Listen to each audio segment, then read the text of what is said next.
I wanted to address a few key items. Oh gosh. This is like a sorority meeting when you first start and you're like, okay, what's on the agenda for this week? Well, I was thinking about it because I was like, there were a few things from the last episode that we had. Which was like a month ago. Yeah, I know. It's long been ago. a while. But one of them, I wanted to say thank you so much to everybody who gave so much support and shared their own stories about my weird experience. I was not expecting that, and I felt so much love. So thank you so much. Second of all, there was some people from Argentina who felt the need to apologize and be like, that's not how we are in Argentina. I apologize that you had that experience with that guy. I want you guys to know that I lived in Argentina for 6 weeks. It was the most amazing culture and such amazing people. So in no way was I was never you like, were never associating the two. Yeah, never. Also, I don't think that he actually was from Argentina. I think that was a fake story. So that's besides the point. And then I think the third one was dog poop. Thanks for letting us know. Oh my God, yeah. Because dog poop is not it's not fertilizer. Yeah. It's not. So essentially the thing was, I always pick it up, by the way. I never didn't pick up dog poop, but I always wondered. I'm like, I thought it was, when I was little, I thought I heard that poop was fertilizer. So yeah, it is if the animal is an herbivore. So animals that eat grass, horses, cows, camels, like usually animals that eat grass, their poop is a fertilizer. But I guess animals that eat meat, like dogs, cats, like cat poop, we know is very toxic.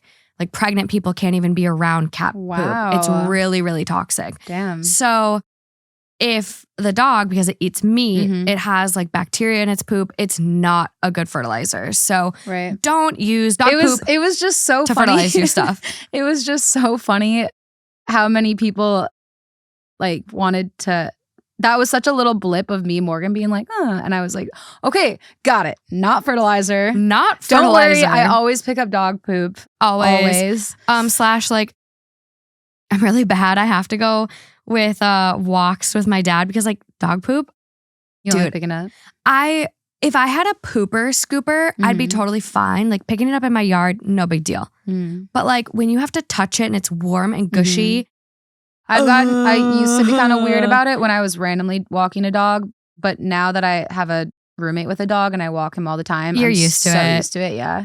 Yeah. It's probably how people feel about baby poop. You know, when they have a baby, they're like, I can change your diaper. If you're not my baby, yikes. Yeah, no. I'm like, that's like the biggest barrier to entry, I think, for me having a kid, like the diapers. It's just like, it's a hard task. Okay, another thing on the agenda. We have a lot on the agenda before we get started today. Okay. I want to give a shout out to Haley and Taj. So Haley is a listener. I'm not sure if Taj is, but Haley is. And they started this company called Haj Botanics. It's like a blend of their two names because they're a little couple. So they're located in Denver. And I have this email pulled up right now, so I try not to butcher things. But they make this adaptogenic honey, and it contains turkey tail, which is an antioxidant-rich mushroom that is known for supporting immune health, gut health, and liver health. Wow. And there's lion's mane, which is a superfood for blood sugar, high blood sugar, like all this stuff. And they have amazing products. And Haley went above and beyond sending me goods, like out of the kindness of her heart. And there's also other products that you can buy if you're located in Denver and things like that, like fun mushrooms. But really good for microdosing. It's used for like anxiety and depression to like microdose mushrooms, which is something you did. And you loved it. Yeah. It was just expensive, so I didn't like keep it up. Well, now we got our girl Haley. Yeah, there you go. And Taj. Yeah. At Haj. Love that. It's going to be great. So check out their website. It'll be a link in the description. But I just wanted to give a huge shout out because like I got 2 boxes of this stuff. Haley went above and beyond. And nice. It's amazing. This is the best job for you because Morgan, before the podcast started, I used to come over to her place and she would get packages and she'd be like, oh, presents for me. And then I'd be like, I love it. Who are they from? And she's like, me. To me, from me. She just loved getting stuff in the mail. So it's so funny now that she has a job that's just perfect for her, that she actually gets presents all the time. Yeah. And it doesn't even have to be like obviously this was extravagant. Like this was Christmas morning for me. Mm-hmm. But if you guys want to send us a postcard, just writing a little note. I always send them in the THT group chat to people. Like we got another one the other day where this person wrote in each like line a different color. And it was the nicest, cutest card. Like everyone in the family commented like, wow, that person has the nicest handwriting. So we always talk about like the postcards we get. So if you want to send us something, I'll put our P.O. box in the description of this episode. Okay, and the last agenda item is going to be related to today's theme. I have been struggling to call today's theme anything but uncommon issues.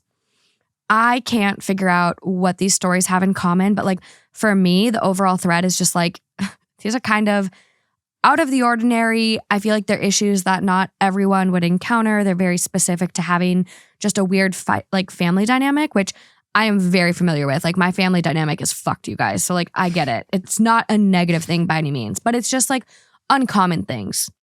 And so I am challenging you guys and Lauren, because she has no idea what's in store for her. Never. To come up with a theme. So if you are a Spotify listener, there's going to be a question and answer and another poll associated with like one of today's stories on Spotify. So head over there and give your take about what today's theme really should be called and answer the poll, because I just like want to get your guys' takes more. And I think this is like a really great way to use it, is like using this tool on Spotify to connect with you guys. So Spotify's totally free. Head over there. I'd love to hear you guys chime in and maybe see if your theme matches what Lauren even comes up with at the end of this episode. But today's theme, uncommon issues, crazy all over the place stories. Any other life updates? Like, what's happening? I haven't seen you. I know. What's going on? You've been gone. Away from me. Yeah, I've been dealing with like a lot of family stuff. My mom's now husband, they got married, has stage 4 cancer, colon cancer, which is why I'm so passionate about talking about it. But he was trying to do one last round of chemo. I'm not gonna cry. I have really good makeup today. But he was trying to do one last round of chemo to slow things down. Not working. The doctors stopped it because he's like 100 pounds and just not doing well. So I kind of like flew home to go see him, and life has been crazy. Yeah. But that's life, and we take the lemons we get and you just go forward. But I'm happy to have you and everyone in my life supporting me and you guys listening. And I love, love, love every time I get another comment from people saying like, hey, I'm 19 and I have colon issues and I have these symptoms and I scheduled a colonoscopy thanks to you. So if I can like prevent someone, anyone from having to go down this terrible route of colon cancer, you know, it's good. So make me cry now. No, what the fuck, guys? Okay. It's fine. You know, this is life. I'm sorry. Life is crazy. But hey, if episodes like going forward, I'm only human, dealing with a lot. If episodes are late or if Patreon's late, this is kind of what is going on in my life. And I love you all. And I know you'll be very supportive and accommodating. But how's your mom doing? Not well. I mean, how do you? Like they've been together for like 18 years or something like that. Like Rod has been in my life since I was little.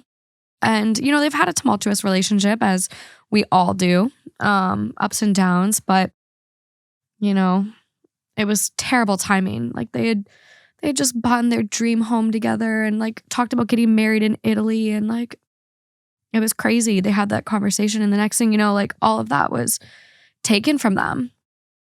But that's life. It's... We are not guaranteed tomorrow. And I was just talking to someone the other day, my friend Sydney, who you guys will meet very soon. But, you know, she had a friend that's like dealing with like major health issues and is like in the hospital our age and septic. And on the flip side, she was like, yeah, a friend asked me to like go to Paris the other day. And I'm like, I don't know if I can do it. And I'm like, take the trip. Take the trip. Spend the vacation money. Spend time with your family. call in sick to work, like whatever that looks like in your life, take those days because tomorrow is not guaranteed for any of us, no matter how healthy we are. Drunk drivers, accidents happen. Like take the time for yourself and your loved ones and spending time with them and doing the things that matter because life is not guaranteed. Yeah. Okay, wow, this intro really went off the deep end. Sorry, guys. It's been a crazy past couple weeks. But shall we? Well, I'm glad that you got to be home with your family. I know, it was much needed. Much needed. Good. Let's dive in. Let's do it.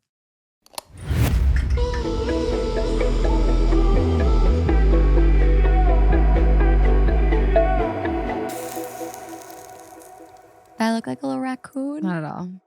No, you're good. Sometimes. Am I okay too? I'm okay, right? Yeah, you're good. You're good. Sometimes when I cry, I look like a raccoon. No, you're totally good. Okay, so uncommon issues, like we said, back to it.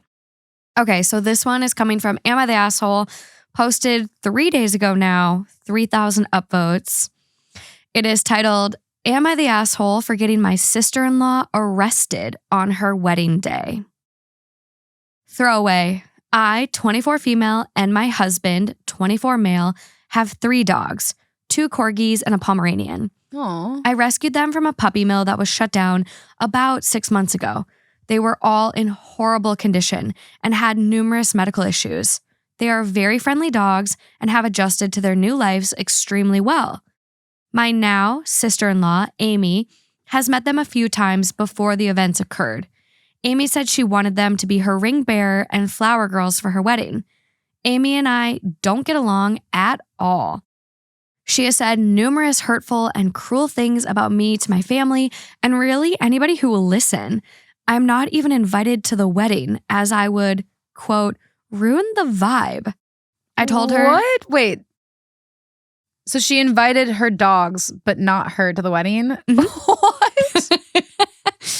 I told her she would not be using my dogs for her wedding for multiple reasons, including me not being invited. And they were all to have surgery a few days prior. They were all getting spayed as well as dental work. She wasn't happy about being told no. Now, to the event that happened a couple of weeks ago. All of my dogs had their surgeries on a Thursday. The wedding was on a Sunday in the evening.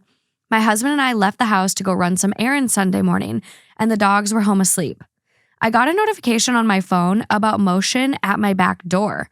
I check it, and it is Amy opening the door and walking into the house. I started panicking and telling my husband we need to leave now and go back to the house. I show him the video, and he agrees.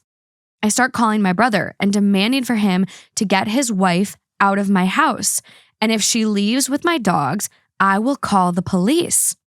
He hung up on me. I got home and all of my dogs are gone and their cones were left in their crates.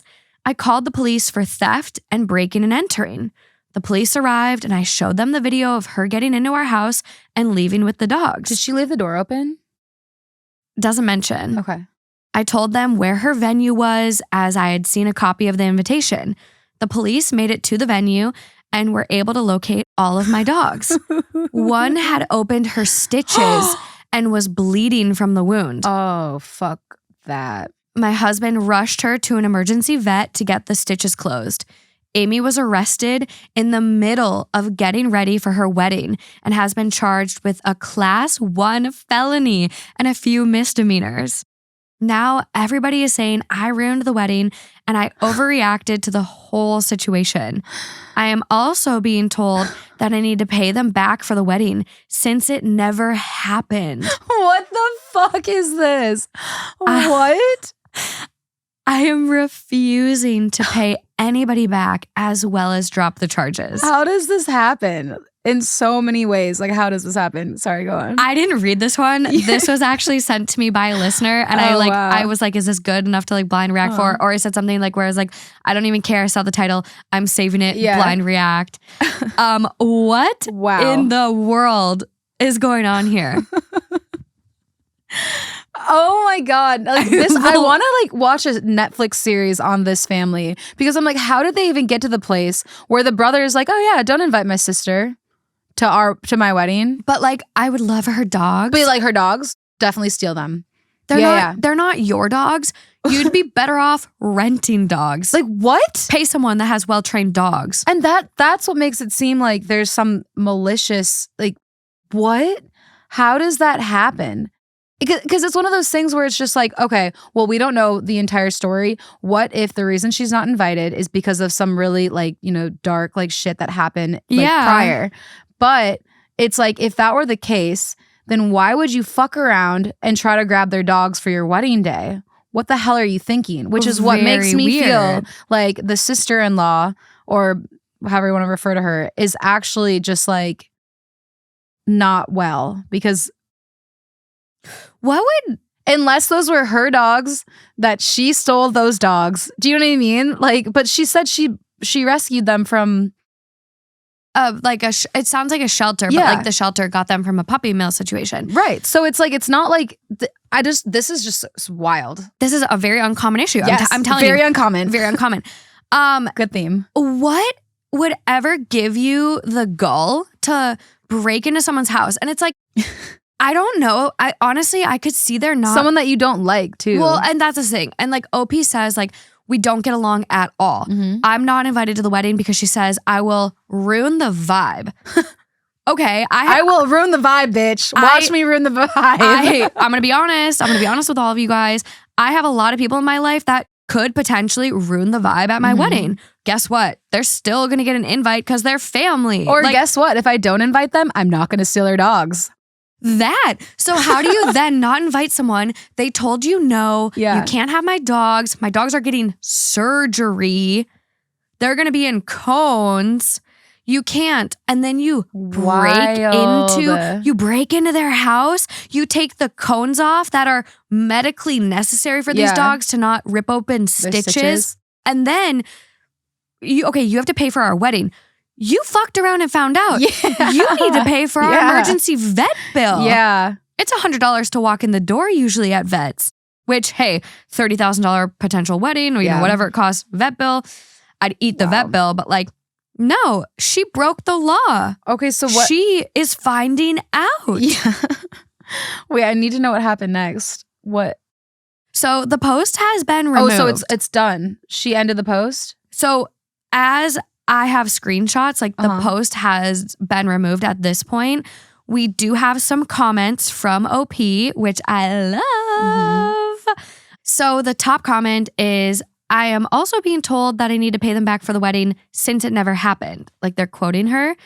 LOL, any judge will dismiss that and laugh them out of court. Good luck. Never drop the charges. Not the asshole. I love that. Yeah. I could see this being on Judge Judy and Judge Judy just tearing this lady apart. Tearing her apart. Yeah, it's like, oh, it does suck that you got arrested on your wedding day and that you are not able to get married. But like, you did that for whatever reason. What were you thinking? Well, and not only did she do that, but the brother answered the phone. And so she said, hey, she was aware. Get your fiancé, aka your future wife, your wife, whatever we're fucking calling her. Get her to get my dogs back to my house now, or there will be consequences. And he, instead of like remedying this, hung up. Hung up. Exactly. It'd be different if it was just like, she had no idea. She thought, whatever, it's just like, I'll just take the dogs for a little bit. She won't care. But it's like, no, it was very clear that was not okay on multiple different fronts. So I don't understand this. Like, dogs are not easy to like manage, especially new dogs, puppies that came from a puppy mill rescue. Why would you want these little bundles of joy to be your groom bearers when you're not even emotionally or personally connected to them? Right. These aren't your dogs. That's why I'm so confused by this story. She wanted it for the optics. And at that point, I feel like she wanted it just to be a bitch. At that point, here's an idea. Your dogs are invited, like, just for the story. She goes and tells all of her little petty friends, and she's like, guess what? I didn't invite the sister, but I invited her dogs. 100%. You're so bad. 100%. Yeah. That's what this is. But, you know, if you want cute little puppies for optics, go to a shelter. And if anyone doesn't have a dog and wants a dog as a ring bearer, here's your solution. Go to a shelter, find a really cute senior dog that's been there for a long time, and put a little flower crown on them or whatever and have them walk down the aisle. And then later at your reception say, hey, little Bo, that was our ring bearer. He's up for adoption. But that's why I think that's not what it was about. No, I 1000% think you're on the money. Yeah. On the money. So comments from OP. Is this real? Amy is extremely unhinged, not the asshole. Were you going to the wedding? I'm confused how she thought she'd pull this off. OP responds, I wasn't invited to the wedding, so I think she believed I would just throw my hands up and not do anything. Also, people need to realize that animals are babies. Like they're like people's babies. You know what I mean? So it's like if she were to break in and steal her baby or her toddler and be like, you're going to be the ring bearer. It's like she needs kidnapping. Kidnapping. Yeah, exactly. So it's like she probably thinks it's all sweet and innocent, but like to other people, like when they're really attached to their animals, it's like that's like their baby. So fucking watch out. Like so there's another comment too.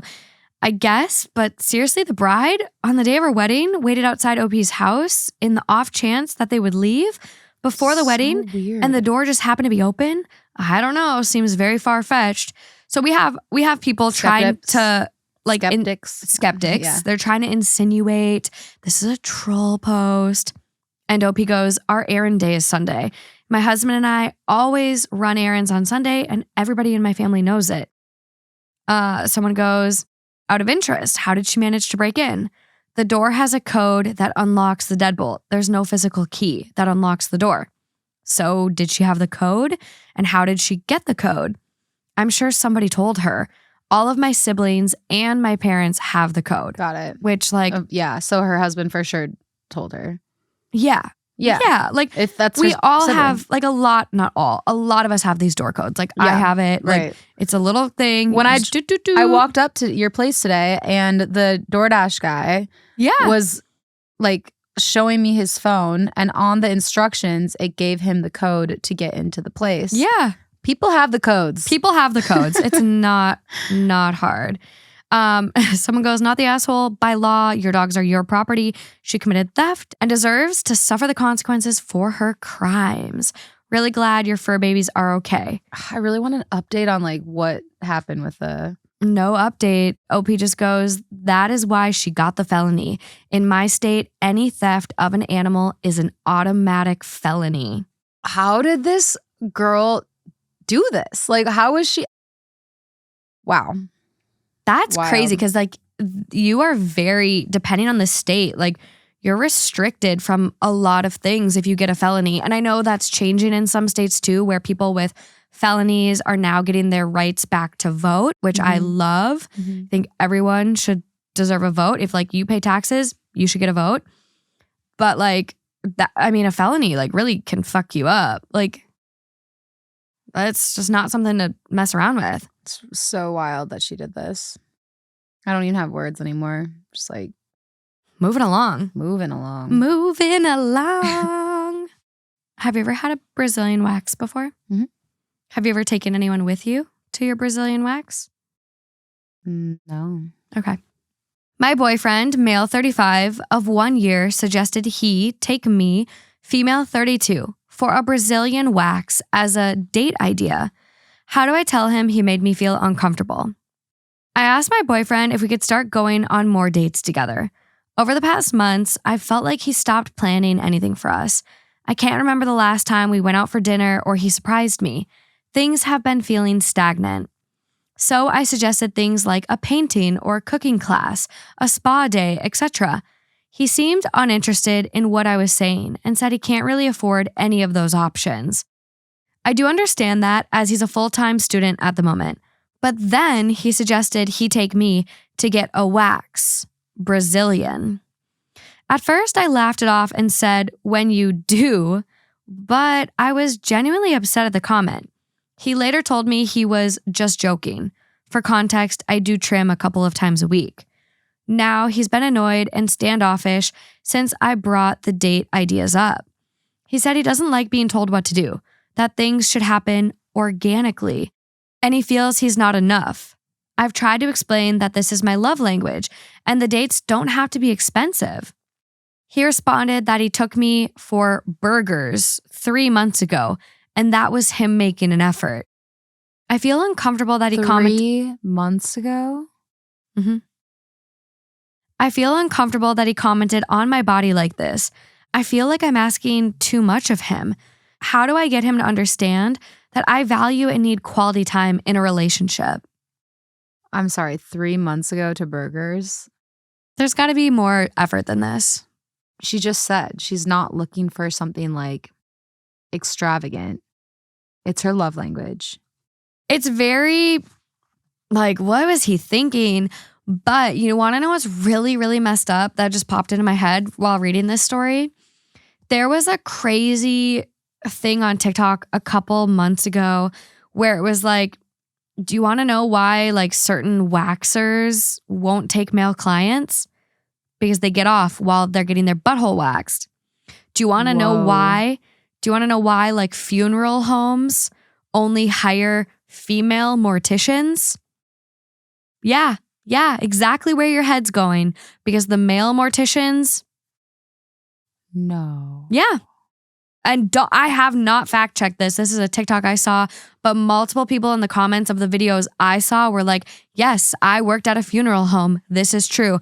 Yes, I was a funeral director. This is true. No.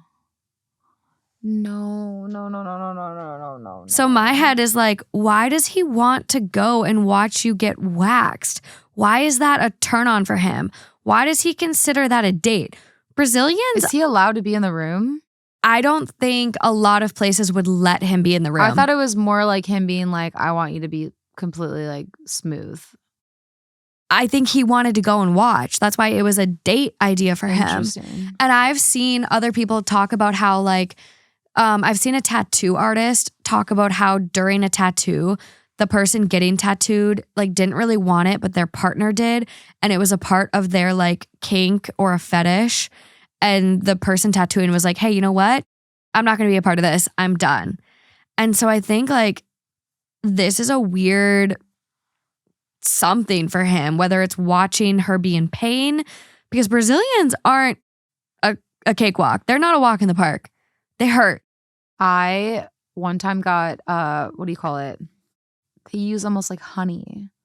Oh, sugaring. Terrible. The worst. Alejandra is a fucking liar. She said sugaring was better. All fucking time. It's of terrible. All type of, any type of. Did you go to the place? Where did you go? The one place here? Mm-hmm. Alejandra was like, oh my God, sugaring's so much better. I was crying. Tried it. I was crying. Alejandra.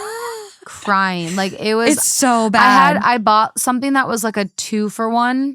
Never got my 2. Yeah. Ate it. Yeah. No, I tried it. It was so bad. So bad. Yeah. Yeah, this one is really, really fucking weird. Top comment on it is, I don't see the point in dating someone who refuses to go on dates with you. Mm-hmm. Next comment, it seems like this dude doesn't even like her. I'd say that's step 1. Next comment, I think he likes having sex with her, but I guess even that's not good enough for him. Comment down. But he's basically okay with telling you what your dates will be. That's not organic either. And his date idea is a gross sexual gift to himself, not a way to spend time together. Yeah. Next comment down. Oh, girl, no, you can do better than this. He thinks burgers 3 fucking months ago is sufficient.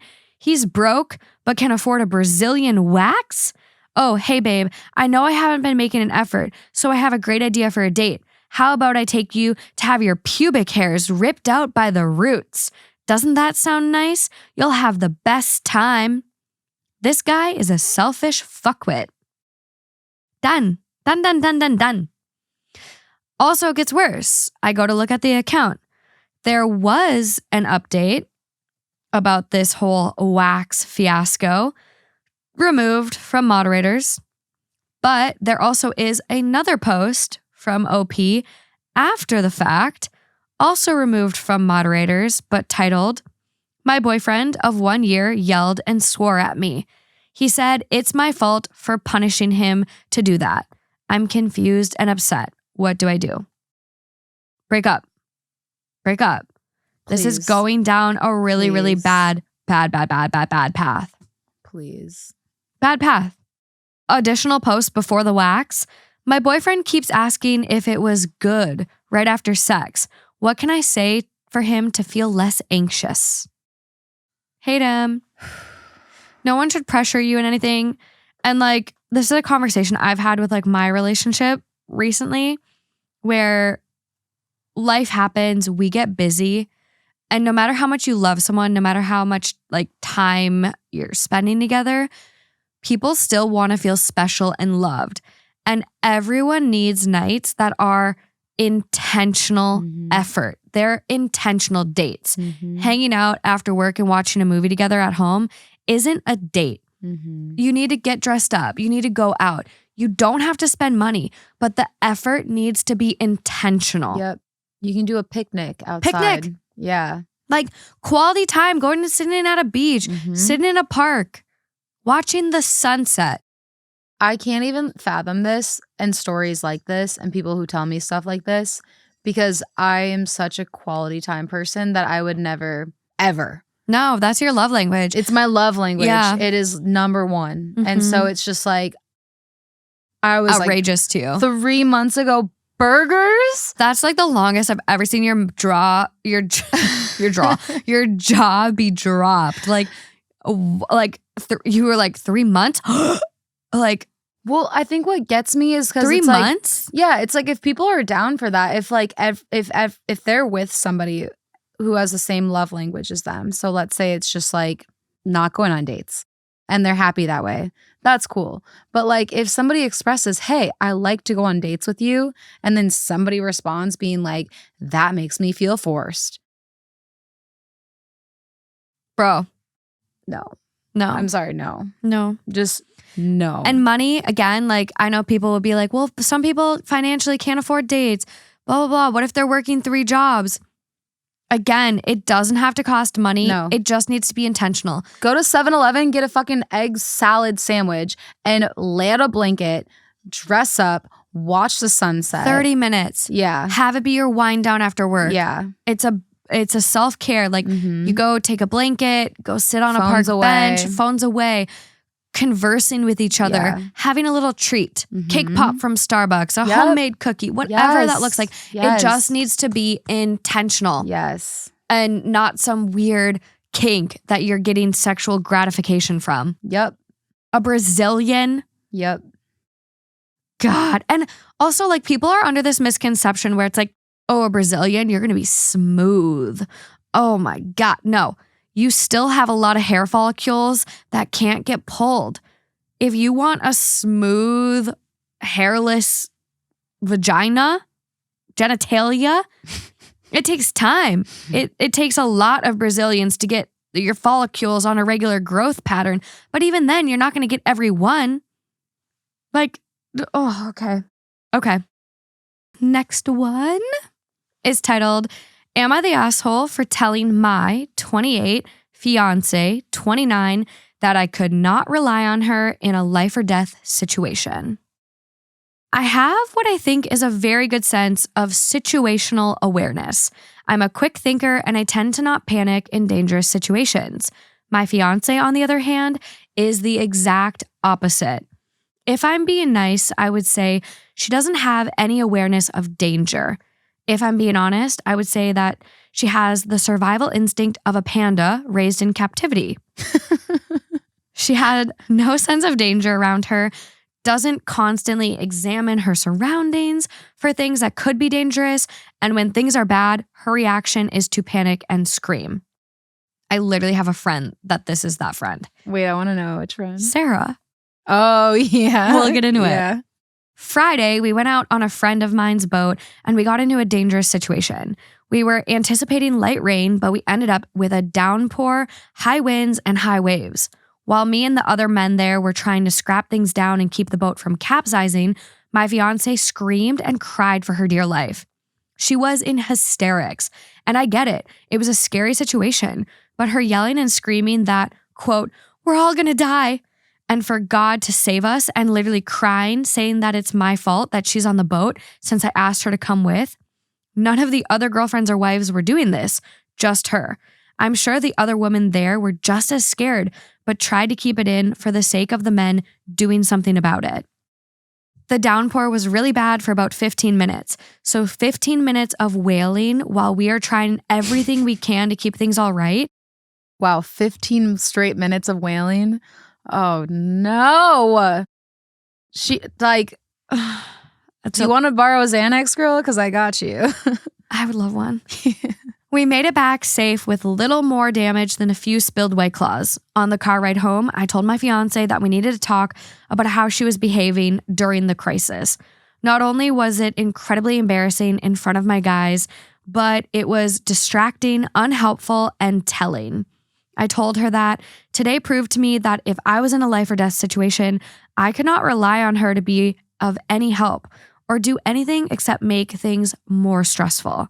I said she needed to learn how to not panic and be helpful. She got unbelievably mad. She said she thought she was going to die and had reason to freak out. I told her that all of us were scared, but none of us were as ridiculous as she was. We argued the entire ride home, and she is still pissed off at me. I think I was right to say this, especially since we plan on spending our lives together and raising a family, and I can't be the only level-headed one. Am I the asshole? This one's a little bit tough for me because I will agree. Because it's like her reactions were not, I mean, from the story, it was his reaction. She's panicking. It's something she's going through. Like she's having extreme anxiety. That was her reaction. She wasn't doing it to get attention. She wasn't trying to be funny. Like it's like she is deathly scared for her life. And so it's like to be deathly afraid for your life and then have someone to tell you like fucking do better, you know, which is probably what she heard, even though he was trying to say it in a way that sounded like constructive. Like he's just saying like, I want you to be able to be a partner with me because it's like it freaks me out thinking like if I were to fall off a cliff or if like holding on by one hand, would you just scream and run away from me? Like, you know what I mean? Whatever his concerns are going through his head are also valid, but it's like a really hard conversation to have because it's like two like future tripping anxieties in one, you know, like who is right, who's wrong? How do you deal with that situation? Yeah. What do you think? I'm like really torn because on one hand, I recognize how we all react in like panic-filled situations is so different person to person. And it's like something you can't really control. It just kind of like is. It's like your personality. Like you can't really control your personality. It just is what it is. Like truthfully, right. Like it is. Right. This is why personality disorders are so hard to medicate because how do you control someone's personality? It is innately them. Mm-hmm. Does experience play a role? Like, so I'm like, has she been on a boat before? Because if she's never been on a boat before, then it's like a different experience. Like you don't know the waves crashing over the boat sometimes happen. So if this is her first time on a boat and you have a storm and it's like the waves are coming over, yeah, you might think you're dying. Mm-hmm. So there's so much other context here that I'm like, I don't necessarily blame her for the reaction. Mm-hmm. Does it sound over the top? Yeah. Like, but that's probably because that's not how I react in situations. Yeah. Like I am very like, I shut down, I get quiet and I think. Mm-hmm. We have a friend, Sarah. Sarah is so smart. So fucking smart. But Sarah in like situations, sometimes like Sarah's reaction is to cry. And so the example I have in my head is we went to Palm Springs for like this event. It was like a music thing. And Sarah and her boyfriend Dinell drove Sarah's car. Me and Justin were in the back seat. Dinell's driving. We pull up to a liquor store to like get pop. Me and Justin want some booze. Pop. We get out. We go to the store. We get back in the car. And I wasn't here, by the way. No, Lauren's not. But I know about the story. We met with Lauren like right after. So as we get in the car, all of a sudden, we all sit back in. I don't even think I had my door shut yet, or someone didn't have their door shut. And all of a sudden, you kind of feel like the car is moving and it rolls back into another car that's like driving through the parking lot, and it crashes into it. Like it T-bones the other car. So it turns out when we drove into the parking lot, Dionel never like put the car in park, or he did, but it didn't lock in park. Like it got caught because a cell phone was in front of it, or like something happened. And so Sarah's like, I just remember as we're rolling back, she's like, oh my God, Dionel, ah! And like, I'm just sitting there in the back seat, like, here we go. And I'm just like, and I just like don't move. I forgot that you were in the car. I don't do anything. I'm just like sitting there. I'm like, it's too late. Like, just gotta bump something. Jesus, take the wheel. Like, there's nothing you can do. Like, I'm just like, I'm rolling. I'm literally in these situations. I'm the dog. It's on fire. It's fine. But we have different reactions. Do I blame Sarah for her reaction? No. Yeah. I'm not this girl.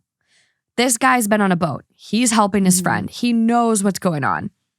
Like, it just is what it is. And so I think, I don't think he's necessarily the asshole for then saying like, I just wish like in this situation you would have like been more composed. Yeah. Maybe going forward before we go on a boat or do something, we could talk about the what ifs. Yeah. Because maybe she's just one of those people that needs to know like, hey, A, B, C, X, Y, Z could happen. If it does, remain calm. Maybe that's what she needs. And it's funny too, because it's like, I wouldn't want somebody to tell me like, I'm embarrassed by your reaction when you thought that you were going to die. I'd be like, that's hurtful. Yeah, I'd be like, what the fuck? It doesn't feel good. Yeah, but at the same time, I'm like, I had this one, like, I'm just thinking back to, I was on a date with a guy and we were watching a movie and it was a scary movie and he's like, ah! And I was like, oh my God. I was like, if there is like a, like apocalypse, I was like, can I rely on you? Like, I was like, that's where your head goes? I was like, who's gonna save us? Yeah, because it was like, I think we were watching The Last of Us. Yeah. And so anyway, it was just funny because my reaction, I was like, what if there was a zombie apocalypse? I was like, can I rely on you? No chance. And he's like, yeah, no, of course. It's just because it's a movie. I was like, I don't know if I believe that logic. Okay. He's like, if it came to protecting us, I would. And I was like, okay. So that's why I'm like torn. I can see both sides. You know what I mean? Like It's tough. It's really tough. And boats are scary. I mean, drowning is like one of my bigger fears, even though I love water. Like, water is unpredictable. It can just take over at any moment. Yeah, the ocean is its own beast. Yeah. So the top comment is not the asshole. She can feel and react however she pleases, but that doesn't change the facts. So you're correct. She was unhelpful and only made an already scary situation even more stressful. Yeah. It's indeed a very useful skill to have to be able to think somewhat straight in a crisis situation, or at the very least, have the sense to not make it worse for those who are trying to help. And I can imagine everyone being so much more uncomfortable and stressed because of her. Of course. Someone else goes after and not screaming, "It is your fault, I will die." Which, like, okay, you're right. That was actually fucked up. That was like really dramatic. Being like, I'm gonna die. It's your fault. Yeah, you took me on this boat. That's not okay. Bitch, like, you wanted to be on the boat. Yeah, that's not okay. That's true. I forgot about that part. And also, like, 15 minutes.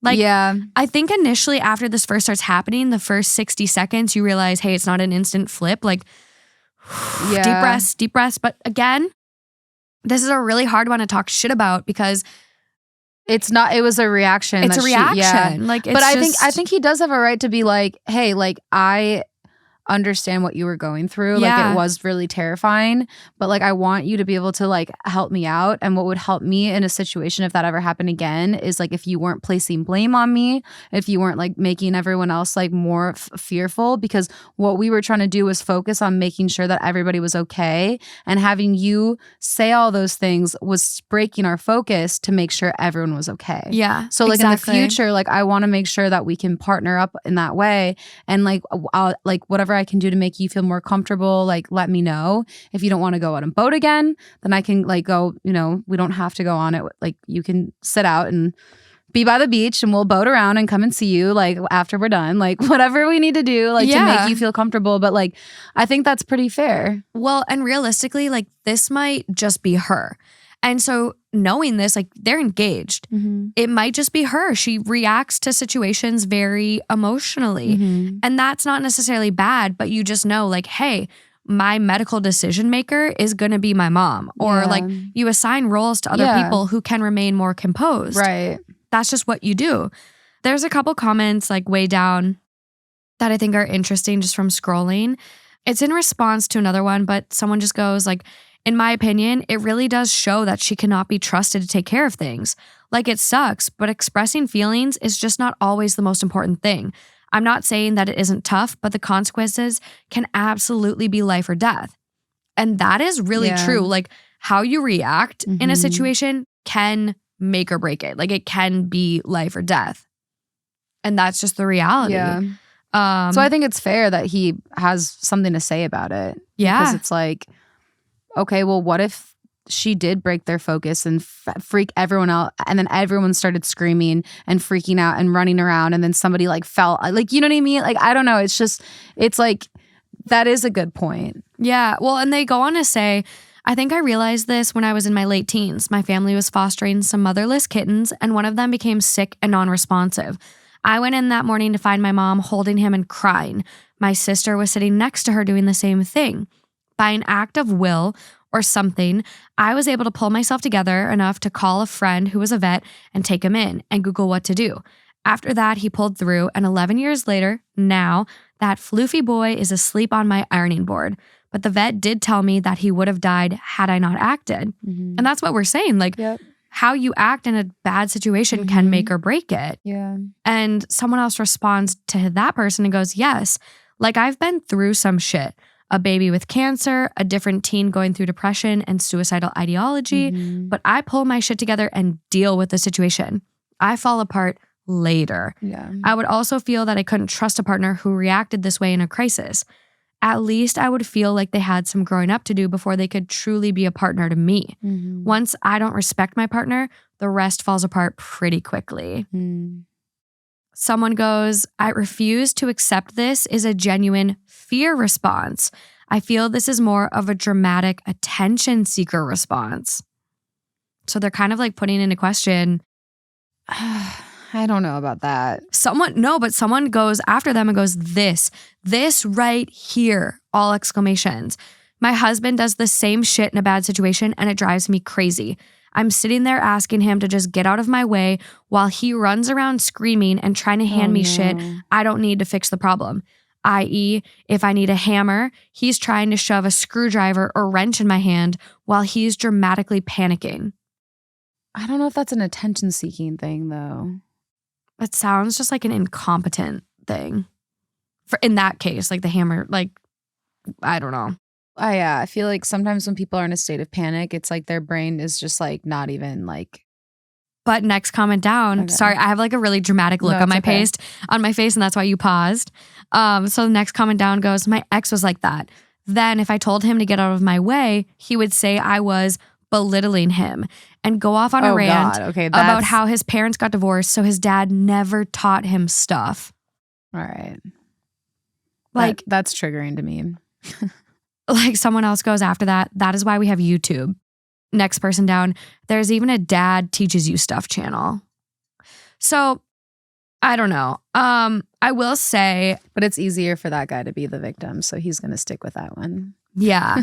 And I think that, you know, again, I'm still kind of on the fence with this one where kind of like that I was referring to the not person getting the mad at, for being in his way kind of thing. Yeah. And I'm still like on the fence. People kind of, if you scroll down on the comments a lot, they kind of go off the deep end and like call OP out for being like misogynistic. Also, sorry for all the word like mishaps. I'm a little drunk. I'm jealous. I felt a little buzz at first, and now I'm feeling a little bit. I'm going to let you read one because I'm like a little drunk over here. I need to like have my tea and yeah. But way down, people like call him out for being misogynistic, being like, all the girls were sitting there while all the guys were doing things. Like, she made me look bad in front of my boys, which you're an asshole for that. Did he say that phrase? In front of my boys? Yeah. Not only was it incredibly embarrassing in front of my boys. Oh, shut up. Like, that is annoying. But it was distracting, unhelpful. Yeah. Like, that's true. But like, well, you to be embarrassed. She thought she was dying. Like, get over it. Yeah. Embarrassed. Exactly. But I do see like where annoying. It's like. But the first part though is he was just saying the facts. He's the like, guys were helping. The girls were chilling. Yeah. They're like. Which would kind of be the case. Like if I went out on a sailboat, which is what I'm envisioning here, and the guys are like, move it to the starboard side. Mm-hmm. I wouldn't have any idea what the starboard side is. It's the right side. There you go. Mm-hmm. Lauren would be helpful in this situation. I would not. And so, I was impressed you knew that word. Well, I know starboard and port. I don't know which is which. Okay, port is left.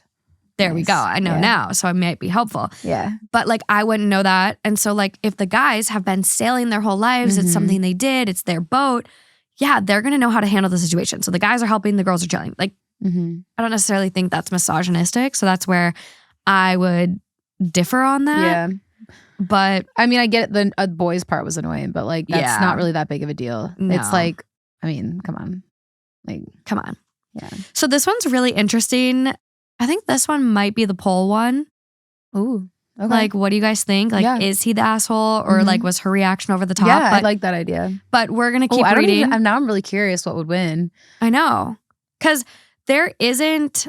Okay, no, there is an overall vote. The overall vote on this is not the asshole. Yeah. And that's what I would go with too, because it doesn't sound like he was really like a dick about it. You know what I mean? No. It's kind of like he was just asking her to like work on it, is what I took from that. Yeah. So if he were to be like, you're fucking like, I don't know, like go off on her, then that's a different story. Cause it's like, she just thought she was going to die. Like, but if he's just asking her like, hey, like we need to talk. Like, I want you to work on this because it's concerning for my partnership with you. I want us to work as a team and I like want us to be able to communicate and, you know, whatever.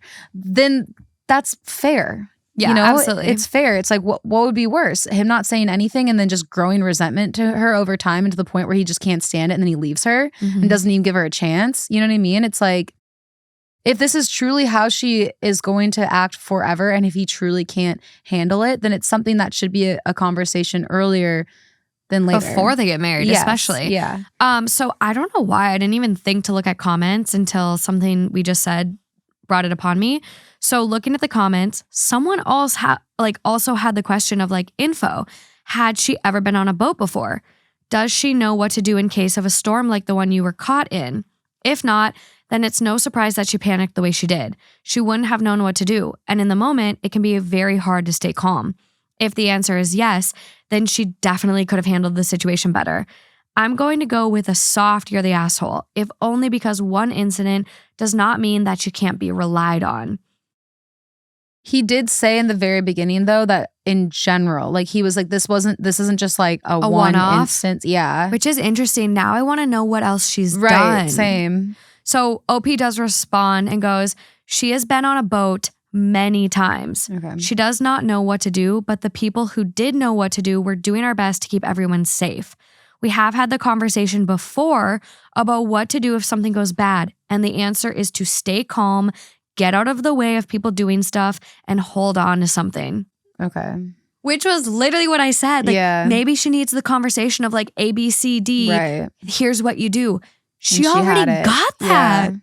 So I am fully, okay, I was on the fence. I'm not the asshole. Yeah. She might need a tough dose of get it together, girl. Yeah. Because you could have endangered everyone else's lives by acting like that. Right. Especially I can envision her like in the galley or like the middle, like we're gonna die and people need to get by to like do stuff, tie stuff down. Like I'm like, oh my God. Yeah. Just pick a seat, scream into your beach towel. Well, and I think that like the whole thing too is that like a lot of us deal with some type of anxiety or depression or like we deal with a lot of stuff. Yeah. In today's age, we are familiar with it. We can call it by a name in a lot of senses and a scale and everything.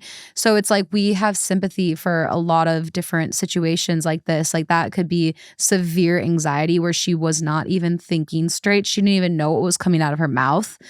But at the same time, it's like you are still responsible for whatever like your mental health issues are. You know what I mean? Like just because you're a pathological liar and you could be diagnosed that way doesn't mean that like you just get to continue to lie to people's faces and hurt them over and over again without taking any responsibility. So it's like I can completely feel for this girl, but like I do think it's very fair to have a conversation and be like, hey, like I really like want you to step up and work with me as a team. Yeah. And to be able to receive that and just be like, okay, I don't know if I'll be perfect, but I'll try better. I'll work on it. Yeah. Yeah. So here's where the comments he responds to start trying to imply that he's misogynistic. So someone goes, the misogyny in this post is making me think this isn't a real post. The women were waiting in the wings for the men to save the day. They were all scared, but the men were taking care of it. Please. Comments been deleted by a user. Next one down. A more apt comparison is if every man in the entire plane stood up and immediately started helping and being useful in some way, while literally every single woman sat there and watched. OP responds, it wasn't about random men. It was about the people who know what to do versus the people who didn't. Me and the other guys have been out on the boat multiple times and know what to do when things go awry. Our partners that's do like not. the stupidest comment I've ever fucking heard. We did not say... Like, you don't know their situation. They're fucking homies. Like if that's what they do for a sport and for fun and these are all their girlfriends that they've like accumulated over time. Who knows if like, they were a part of a fucking sailing team? Yeah, they might be part of, it's just like that might be their thing. That might be like they might be best friends from 5th grade and they just grew up sailing together and now they all have girlfriends and they wanted to take their girlfriends. Take the information you got, Reddit. Yeah. Yeah, it's just like that's such a silly comment to have. Like OP goes, we did not say, quote, you broads sit here while the men save you. We wouldn't want your boobs and periods to get in our way. No. We told them that if things go badly, we are all experienced enough to know what to do. Yeah. They are not. So the safest thing for them to do is to ensure they have something to hold on to, stay out of the way, and remain calm. Yeah. And so someone quotes like, you broads all sit here, whatever OP said. I know people are all fired up in this comment section, so my mirth might be inappropriate, but this made me LOL, not the asshole, by the way. So another comment though goes, what if the pilot is a woman?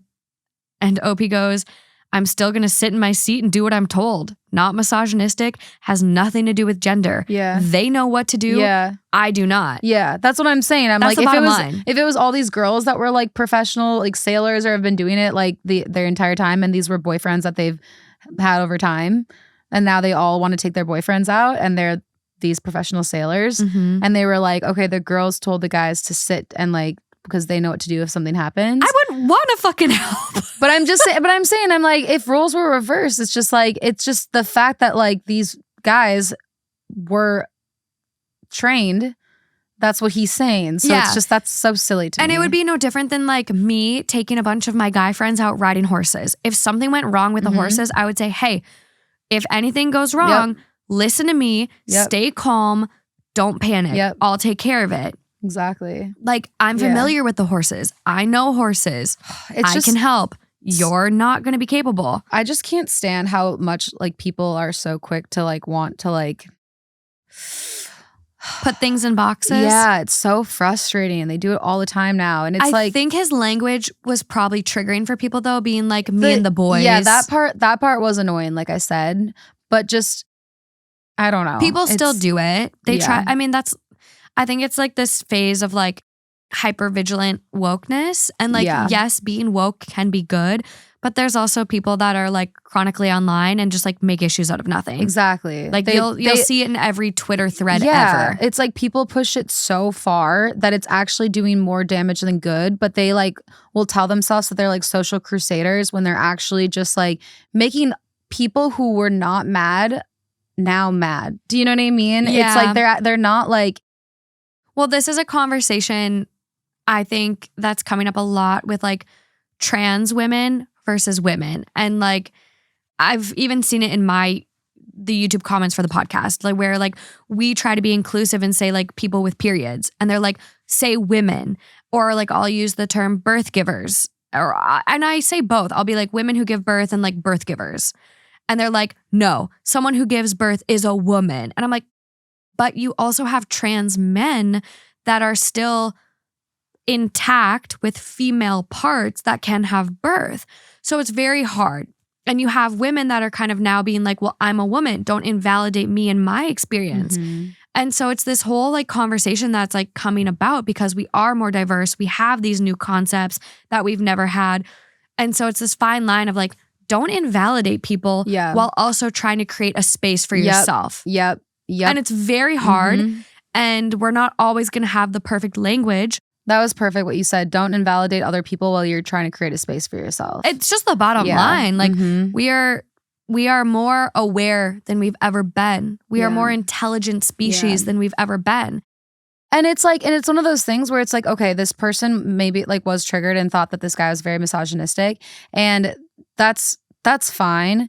But I think the problem is that it creates so much energy where it's like, let's say this guy is literally the complete opposite. You don't know him. Like, yeah, sure, that phrase that he was like embarrassed me in front of my boys, that was annoying. But like, I also could see myself being like embarrassed me in front of like my best girlfriends, like that were just meeting him for the first time. You know what I mean? So it's like, it's just one of those things where I just wish people would kind of like, yes, on this podcast, we also kind of will question people. And I guess by that, we like put people in a box. But at the same time, they're all anonymous. So it's not as like, I don't know. But it's just such a hard topic. It's just so hard because, sorry, now I'm just, my head's all over the place Your now. wheels are turning. I see the cogs going behind those eyes. Well, it's just hard because it's like one of those things where you want to be able to express what you feel this is coming from. You know, like if this person thinks, wow, this feels misogynistic and maybe this guy should look inward, then it's like, okay, well, maybe he is misogynistic and maybe that is a good thing for him to look inward. And maybe this person really did him a favor by bringing that up. However, maybe he is the most anti-misogynistic person ever, and now you just pissed him off. And now he's becoming almost anti-feminist because he's like, I've dedicated my entire life to being this way, and now you're gonna like call me this? You know what I mean? It creates this like fire. Yeah. So it's hard. It's like, it's really hard to know. And I think like one comment pointing it out, yay. But when people are like, well, what if the fucking pilot was a woman? It's like, dude, he just said the boobs and periods weren't the problem. Yeah. If there's one thing to learn about Lauren in this conversation is Lauren hates generalized statements and umbrella and like putting people in a box. So no, I get it. It is what it is, but not the asshole. Moving along. Okay, so up next is one that's coming from Relationship Advice. It's titled, My 23 Female Boyfriend, 22 Male, Let His Friend, 21 Female, Sleep in Bed with Us. AKA, my boyfriend let his friend, who's a girl, sleep in bed with us. Thank you.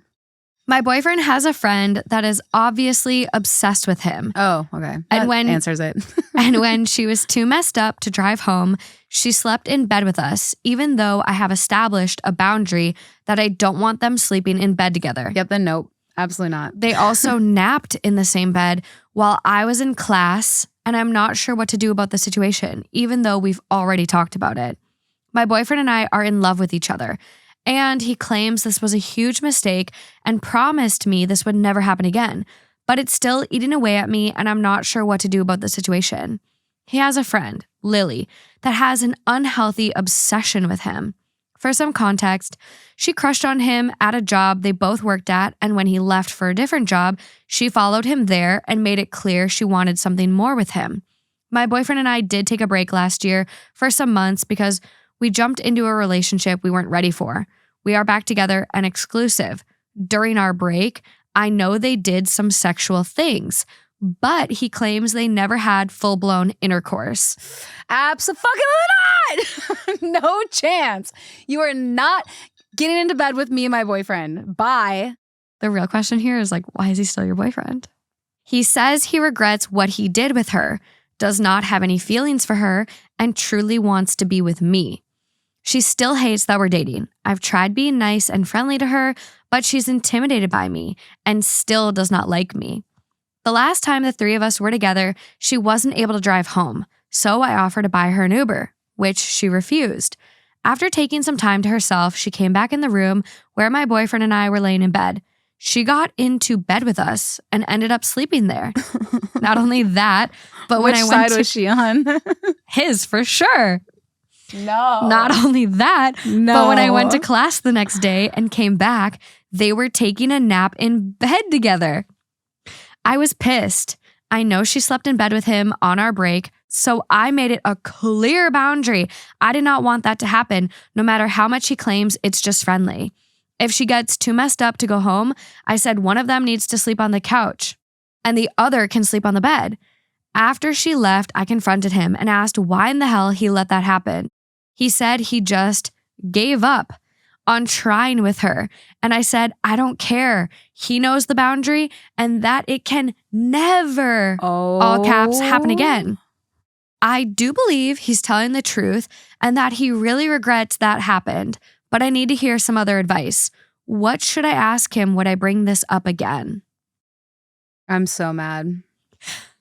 I like have so many words, but I feel like I already got a little too violent. So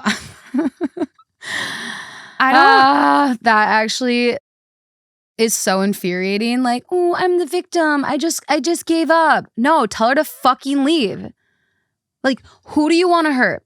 I actually said this to somebody once because this was maybe like a third date with this guy. And we were at a bar and he was like all over me. He kept like kissing me all over my face. And I was like, whatever. And then he kept trying to kiss me and I would kiss him back. And then I finally decided to kiss him. I'm like, I'm going to be like the one to make the move. Okay. And you know what he does? He pulls away from me. Huh? And I was like, that's weird because he's been kissing me all night in front of all of his friends. And so then I asked him, I was like, why did you pull away from me? And he was like, well, there was this girl there who I used to hook up with. And he's like... So he was trying to make her jealous by kissing you? No. He said the reason he pulled away when I decided to be the one to give him a kiss is because she had just shown up. And I didn't realize that. And so when I tried to give him a kiss, he was like, I didn't want to make her feel bad by kissing you in front of her. And so that's why I pulled away, because I used to hook up with her and she's a part of my friend group. And I was like, okay, I get that. But there comes a point where you need to choose who you want to make feel bad. Do you want to make her feel bad or do you want to make me feel bad? Mm-hmm. Because you just made me feel bad. And like, I'm the one that you're apparently pursuing. If you're trying to have a relationship. You're trying to pursue me. Like, you're telling me you want to be with me. Like, you're very into like pursuing a relationship. Mm-hmm. Who are you trying to like, you got to pick. And so that's why this story, like in general, this story is just so infuriating because it's just like, oh, you didn't want to make this girl who's obsessed with you, who has crossed the boundaries, who is literally like a burden in your relationship, who is giving your girlfriend anxiety, who is making your girlfriend uncomfortable, who is making your like potential future not feel good, uncomfortable. Oh, so you just gave up and decided to cuddle with her in bed? Oh, got it. Okay, you're cool. No, that's not how it works. Fucking grow the fuck up. Tell her to get the fuck out. Respect your fucking relationship. If she wants to be friends with you, she can be friends with you. This is the boundary. You're not going to sleep in bed with me. Done. They're still having sex. You think so? They're doing stuff. She refused an Uber ride home for free, slept in bed. No doubt in my mind that when OP fell asleep. Oh God. She's sitting there. No. Yeah. No, don't do this to me, Morgan. I'm gonna throw up. She sure as shit didn't sleep next to her. Otherwise, she would have mentioned it. She slept next to me. I know they didn't do anything when we were sleeping. She slept next to me. No, she slept next to him. She refused an Uber. And then, the very next day after this night, she comes home and they're napping together. Yeah, I'm sure it was a nap after they just fucked. Dude, I have this friend. What? In what world are you still dating this guy, believing this guy? This dude's a pathological liar and you're just dumb and believing him. Don't victimize her. You called her dumb. She is dumb. She is dumb. But you don't deserve this. Life is too short. If you're agreeing to be in a monogamous relationship with someone and they cheat on you, be done. Like, wait, hey, I thought that it was they when didn't cheat. No, they didn't cheat. Okay. But like, he is now. He is now. That's what I mean. Like, he is now. Like, he's. Is this confirmed yet? Like, do you know this? But like, okay. What do you call when you draw a boundary with someone and you say, hey, no sleeping in the same bed as her, no interacting intimately with her. My mind. And then you go and you come back and they're napping? That's cheating. What is that? It's not two friends napping on separate couches. Yeah. They're in a bed together. Napping? What the fuck is that? That's cheating. Especially when she was so cool about it, being like, okay, like we can all be friends, but this is my boundary. You're not going to sleep in the same like bed as her. Like that's already like there's a lot of people that'd be like, no, I never want to see the person that you hooked up with while we had a break ever again. The fact that she's okay with it, knowing that this girl has had a previous obsession with you and that this is what her one boundary, it's like, wow, you just fucking took advantage of her. You're an asshole. No, but so I have like this friend who, oh, it is a story that I can't even believe, but it is very similar to this. So she was dating this guy. He has this friend who he was friends with for a very long time, like over a decade, whatever. But this girl has always been obsessed with him. She lives in a different state, but she is planning on moving here to the same state. And she is feeding this guy, telling him that because she's like some, I don't know, big shot lawyer or something. And she's telling him that she is going to support him through his dreams to make him a multimillionaire. But if he stays with his girlfriend, he's going to be a nothing. He's going to be a loser. No one wants to be like, no one will respect somebody that will be seen next to a girl who makes, I don't know what she makes. Let's say it's like, I don't fucking know, like $80K. I don't fucking know what she makes. Imagine, yeah, whatever. Like no one wants to be seen like of your status. No one will respect you if you have a girl next on your arm who is making that. So get rid of her. She's a troll. And so anyway, she has seen the text messages from this girl. She has seen the text messages and she called him out and he goes, "You're not supporting my dreams." He's like, "This is really fucked up of you to not support my dreams." Oh. Yeah. Let her have him. Let the trash take itself out. Unbelievable. It is the most infuriating thing. Thank God they're not together anymore. But like, he still like tries, I don't know. He still tries to like play games with her and like, yeah. They're still together? No. They're broken up now, but they've like ran into each other. And he's like, "Oh, like I see now that, that probably wasn't the right move. Yeah. Like you're lost. Bye." Yeah. He's like, "I want to like get better for you. Go fuck yourself. Yeah, bye." Yeah. Literally. Go fuck yourself. And he would just like not stand up for her. He'd be like, "Oh, whatever," to the girl. And the girl. Don't let your lawyer friend that wants you pay for your life. Bye. Yeah. Like anyone like that, if you have a guy or girl or anyone in your life that's like that, fucking, you're going to threaten me. Like you're not supportive. She's supportive. Yeah. When you find out the fucked up things that this really good friend girl, oh, and they've also hooked up before. They've hooked up in the past. So yeah. I think like that's the thing. Like I have one guy friend that I've hooked up with in the past, and any girl that came in his life, like I was never fully supportive. Like, yeah. It's just you would like, never want to be a threat, like to their. No, and it's very clear when you start dating someone and they have friends. Like, say I'm dating a guy and that guy is into girls. Like, that's the dynamic I'm working with. It could be different if it's a girl and whatever friends. Like, but if you have someone that you're friends with and they've dated someone in the group, it's very clear when you enter the group if there's a weird dynamic. Mm-hmm. Is that person still into them? And if that's the thing, like the boundaries need to be drawn and they need to be upheld. In this case, this person's trying to draw them and this dude's saying, "Fuck you and your boundaries. Yeah. I don't care. I gave up." So we have a lot of comments, honestly. A lot of comments. And this account is very, very active, giving me the feeling that this is a real account. Like this person is not getting it. It's so just, I've never wanted to be mean so much in my life than right now. Because I know it's not her fault, but I want to fucking shake her. Yeah, like, I get it. Like, okay. So someone goes, "Were you okay with sleeping in the bed?" OP goes, I'm not going to show her weakness. Me sleeping on the couch/floor wasn't an option for me. One of them should have done that. You already showed your weakness by letting her crawl into bed with you two. You two were already in your bed, tucked away and cozy.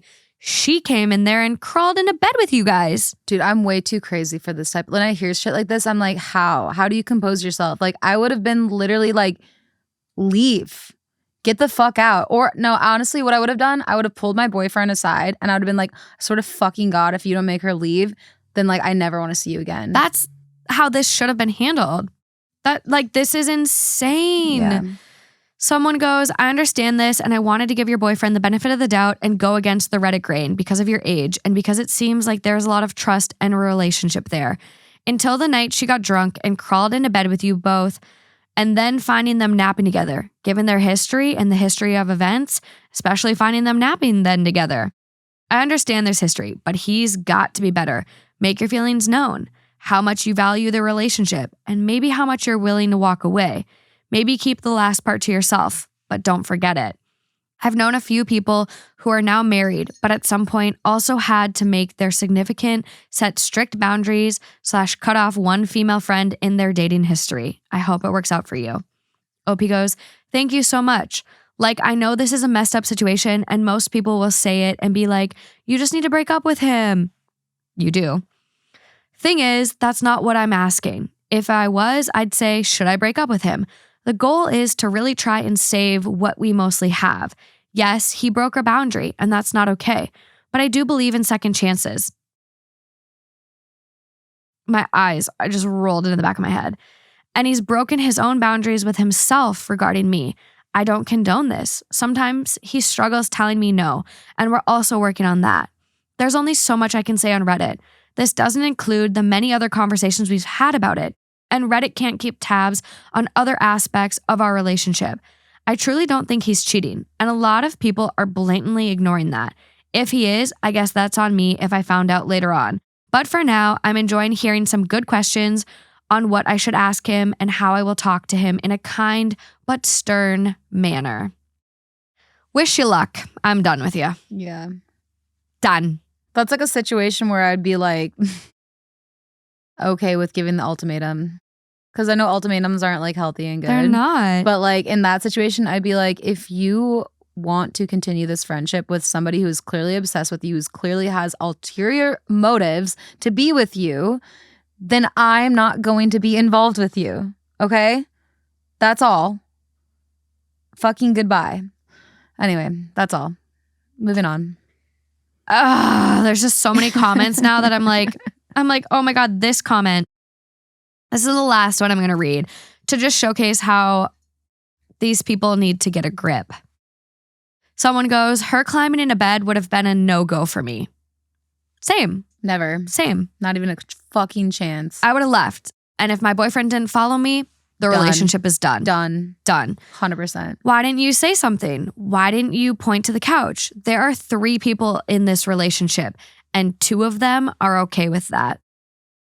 OP goes, I asked her if she wanted to sleep on the couch, and she's weird, so she just shook her head. She was having a pity party in the kitchen before this happened. I really wanted to, but it wasn't my responsibility. It's my boyfriend's. And her willing to sleep with a couple is just fucking weird to me. Even his roommate was like, quote, girl, why the fuck did you put yourself in that situation to her? She was bawling her eyes out the next day because, quote, she hated seeing me give him affection. Are you kidding me? How did she know this information? The roommate told her? Roommate telling her. And some other shit because she's obsessed. No. No. God. The reason she's crying is because your boyfriend is stringing you both along and he's telling her, hey babe, I love you. I want to be with you. I just need more time to break up with her. I love you. I want to be with you. Blah, blah, blah. He's playing you both. I mean, I don't know that part, but like even if that's... I'd bet money on it. Well, even if that is not the case, there's no part of that that's just like... He fucking knows. He knows that that girl likes her. Likes him, yeah. It's just that oh my God. Who do you want to be with? Bottom line. Me, her, you can't have both. Just be real. Yeah. Be real. This guy. She for sure touched his dick. This guy that I. For sure. This guy I dated told me this story that I was like, are you fucking kidding me? He was like, yeah, my ex-girlfriend, when I started dating her, he's like, I was friends with this other girl. And like, I have a lot of friends that are girls, like whatever. And anyway, this girl kissed me and told me she had feelings for me before I started dating the other girl. Mm-hmm. And I was like, oh, I'm going to pursue this other girl. And I told her that. And then she started crying and was really sad. Yeah. And so then I went and pursued the other girl who I'd like became like girlfriend, boyfriend, dated. And then I had tickets with my friend who expressed that she likes me, and like 6 months later to this like brunch festival that I really wanted to go to. So I told my girlfriend at the time that I was going to go to brunch festival with this girl. And I was like, were there other people there? And he's like, no. And I was like, so it was a date. Fucking asshole. So it was a date. I was like, I'm team your ex-girlfriend, you dick. I was like, that's a fucked up. I was like, are you serious? That's like, where you asked that person that had feelings for you and kissed you, hey, I really want to go to this brunch festival. Kind of awkward. Can I buy the ticket from you? Yeah, literally. Or, hey, here's the ticket. I'm going to buy 2 more. Yeah. And take my girlfriend. Yeah. Idiot. Come on. It's like, is this the poll? Are dudes this dumb? Oh my God. But thankfully he like realized, he's like, that's when I was younger and he evolved. Yeah. He's like, Thank God. He was like, I'm a fucking idiot. I didn't think much of it. He's like, I just love brunch festivals. And I get it. Everyone loves French toast. Good mimosa. But I'm like, you're like the person you were dating, your girlfriend at the time, like she knew that this girl was obsessed with you and that this girl was your friend and that this girl wanted you to date her and that this girl kissed you. No. And like she started crying when she found out that you were going to date her instead. And now you're going to go, like, I don't remember, maybe it was like 3 months later. I don't know what it was. Now you're going to go on a one-on-one brunch festival date all day on a Saturday? No. No. No, he's a Idiot. Yeah. Okay. Moving along officially. Okay. Moving along. Okay. So this next one, it is titled, Am I the asshole for blowing up at my husband for sharing pics of our daughter's birthday celebration, resulting in my family finding out about it? I don't know why this just feels like something I would do. Like, not invite like one of my family members and then be like, you can't show anyone. You have been posting a lot of things on your close friends lately versus public. So yeah, I could see this from you. Okay, so ever since my brother passed away at the age of 17 on his birthday, my family decided to never celebrate birthdays again. It was my mom and dad's decision. But because of how much the family loved my brother, extended family decided to do the same and stand in agreement with this decision. My husband would refuse to follow this decision and kept celebrating his birthday. Me and the family didn't say a thing about it since he's not blood family. But when I first got pregnant, the argument about celebrating our daughter's birthday occurred. My family advised me to just not celebrate her birthday since she's a baby and won't even remember anyways. I agreed, but my husband threw a fit and insisted that we celebrate our daughter's first birthday. I caved in eventually, but told him we'd have a small, secret celebration so that my family wouldn't find out. He agreed. The next day, I got a call from my mom, and she was so upset, saying that my word meant nothing and that I have no respect for my brother's memory nor the family. I asked what she meant, and she told me she saw the birthday party pics my husband posted on social media. I was too shocked to even argue. I hung up and went straight to my husband to confront him about it. He got defensive and said that he didn't need my permission to post pics, and that he wanted to show his family the birthday celebration pics since I insisted we have a small secret party and exclude them. I explained to him how this made me look bad and a liar to my family, but he said they can get over it and called my mom Snooby. Okay. Maybe he means snobby.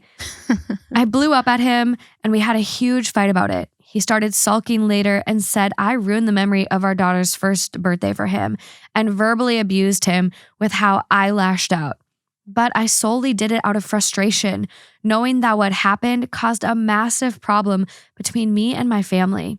Now he's expecting an apology from me. Am I the asshole? Yes. The real, like, okay. That was fast. Yeah, well, because I think it's really beautiful. Like, to have a death in the family, especially a young death, is extreme. Like, there's no words. So painful. Right? And so I think there's a really beautiful aspect of the fact that they came together in unity over like honoring this death. That's beautiful.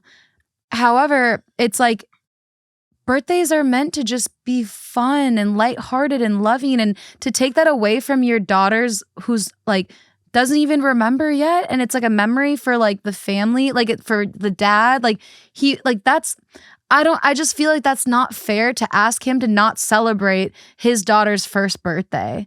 You know what I mean? It's like, it's one of those things where it's a beautiful idea to come together in unity, but what if it was like to come together in unity and celebrate everybody's birthday by always memorizing, like giving memory to him? You know what I mean? Like at every single birthday, like saying a piece of like your memory of how amazing and beautiful he was. Like, I just think, I guess more, I'm thinking about this because when we were in a group chat the other day and our friend Chill was like, dude, I swear to fucking God, like I better not have a funeral. Like I better have a fucking party when I die. Like I want like you guys to literally be like having the time of your life. Like I don't want anyone to be like wearing black and like whatever. No, she didn't want a funeral at all. And I go, no, bitch, you're not taking that away from me. The funeral isn't for the person that died. The funeral is for the people that live on after. And I go, if you take the chance of me hearing fucked up stories that you did when I wasn't there, I'm going to fuck you up. Like, that's like, and that's the thing. Like this, I 1000% agree with what you're saying. Like, use his birthday as an opportunity and other people's birthday as an opportunity to celebrate him. Yeah. Why does everyone need to be erased? Exactly. Because not only is everyone erased, you're erasing him. Yeah. And then the rest of the generations to come. So then now, like, this daughter grows up not being allowed to celebrate her birthday. And then now she's around all of her friends when she gets older. And she doesn't have a birthday. That's going to be traumatic for her. Birthdays are they are a big, across the board, they're a part of our identity. You know what I mean? Like, they really are. Even if people don't give a shit about their actual birthday, it's like, how many times do you write down on forms your birthday? You know what I mean? It's a part of your identity. And so I just think to like make it be this like absolutely no happiness on the day that you were born just feels like a really controlling thing to just like announce across the board, especially for like newcomers. Like I think like that's why I said the idea was really beautiful of this like unity coming together, and I respect that. But I just think that it's like it doesn't feel very fair to now people getting married and like them having their traditions and them not being able to celebrate their traditions. Do you know what I mean? Like, it's just too encroaching on everyone else's life. And yes, it is beautiful. And I could see like, hey, maybe for the first year, 2 years after, because what a tragic loss. Yeah. To die on his 17th birthday. Horrible. Tragic loss. So I get like, hey, let's just take a step back from birthdays because they're too painful. Yeah. What was meant to be a happy day of celebration turned into the worst day of our lives. Yeah. And on everybody's birthday, we can celebrate him instead. You know what I mean? Like, or like add him on. Like, hey, here's an extra candle for Thomas. Like, we wish he was here with us. Or, you know, whatever. Well, like you said, for like the next like few years. Yeah, whatever that family finds meaningful. But I think it's really unfair to then like, like my mom had her grandpa pass away on her birthday. So she's hated celebrating her birthday every year since because it's a reminder of her grandpa dying. Yeah. But it's like, she still deserves to be celebrated. Yeah. And it's also for her kids. Like, we're celebrating her. Without her, we wouldn't be here. Yeah. So birthdays are like, yes, they're about that person, but they're also like for everyone else to show appreciation happy and that love. You came into this world. Exactly. Yeah. So birthdays are a lot like so to bigger. take it away from this person who's not even like 1 year old, like it just that doesn't feel right. And then for him to be excited about having a 1 year old and celebrating, and then for him to get whatever he said, like verbally, like, you know, yelled at. Honestly, though, and I was literally just about to devil's advocate that, where I'm like, the only thing I have a problem with him saying is like, kind of like flipping the blame and being like, you're verbally abusive. But we're also only hearing from OP. Yeah, she's the one who said it. Like he said that. Yeah. So I'm like, honestly, how did you react? Yeah, at we him? don't actually know. We don't even know. Yeah. So like him saying that and her air quoting's verbally abusive, like it could be spot on. Like she's frustrated, she's upset, her family's mad at her. She could be flipping the fuck out. Right. So she could be being verbally abusive. Yeah, we don't really know. I fought with myself on that, and I'm so glad you mentioned that. So glad. Yeah. Oh, that's tough though, because it's like she's battling with like that's what's really hard. It's a tragic loss. And so he's also probably battling the fact that he wants to give so much love and support for his wife, but like he wants to celebrate his daughter, you know? It's exciting. It should be able to be exciting. And so it's like, that's why I think it's an interesting solution that they decided to honor the death, because it's like, what do you think that is what the son would want? You know what I mean? Like, you never know. But like, think about it. Would you want people to, like, if you were to die on your birthday, would you want everyone around you to never celebrate their birthdays? No, I would want people to throw the biggest rager ever. And I think you can go pour shots out on my grave. Let's go, baby. Yeah. Like, it's about like more of the remembering. Like, exactly. Regardless, that person isn't with you anymore. Yeah. And I think a lot of people would feel that way. Like, correct me if I'm wrong, but I think a lot of people would feel that way, that like you still want Is this the poll? Yeah. Is this the poll, you guys? Yeah, but I think a lot of people feel that way, that it's just like you still want the people that you love to be happy and be able to feel celebrated. Like if I were to die right now, like I would never want you to not celebrate your birthday. I would want you to have so much, I would want you to celebrate like me, like when I die, like I want you to like say funny stories that I wouldn't get mad at you for, and and like share that with the world, and share that with like your friends and your family. Like that's what would make me feel good, like not you not celebrating your birthday. So like I don't really know what that type of like mindset is, or where they came up with that, or if they have like a certain type of religion or culture that like tells them that is like the right thing to do. I'm not really sure where they're coming from, but for me that's kind of hard for me to understand. Yes, all of what you said. And this is like what's really thank you. This is what's really hard when you date someone and you marry someone and you blend your families.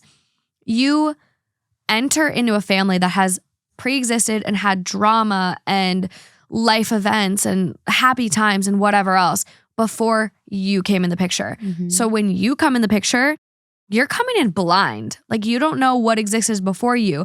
So you're just trying to move forward in the space of like what you can create. And I've had times in my life where like I've posted stuff on social media and gotten huge backlash from it because like I didn't understand the dynamics. Right. And it was hurtful to someone where it's like, I'm just like dealing with the cards I'm dealt. Like this is the life I'm trying to live. And so you navigate it the best you can. Mm-hmm. And it's like him posting it, like he should be able to celebrate his daughter's birthday. That's his kid too. If the mom, and this is the thing that I think she should have done, if she didn't want to celebrate her daughter's birthday, she should have left. She should have left. Let your husband invite his family over and celebrate your daughter's birthday without you. If you don't want to throw a birthday party, fucking leave. Yeah. Leave. Well, because remove yourself. Yeah, because imagine it this way. Like, let's say that you and Justin had a baby and Justin's family told you that you could not celebrate your baby, let's say your baby boy's first birthday. Maybe his name is Carter. I'm just really trying to paint a picture for you. So Carter is about to turn 1. And oh my God, I inhaled that straight in my lungs. And Justin's family told you that you are not allowed to celebrate Carter's first birthday. How would you feel? Sorry, Justin's family. This is my baby. If you don't want to celebrate his birthday and Justin can't, and he's going to uphold your rules, you can take Justin for the day. There you go. I'm having a good time. Okay. I fucking pushed this watermelon out of my pussy. Yeah, that's actually funny. I do this on purpose to you every time now. You always say every that. time. No, but to your point, actually, my I call her Aunt Tracy, but she's not blood related. She was just like my mom's really good friend when Doesn't I was matter. growing She's up. not. Yeah, so Aunt That's how Tracy it works in my family. So she wished my mom a happy. It was my sister's birthday. I can't remember. Let's say she was 35. And she was like, happy 35th anniversary to you giving birth to your first child, is what she texted my mom. And I thought that was so That's adorable. precious. And I don't know why, but I never like thought about it that way. You know what I mean? Like that birthdays are an anniversary for the moms.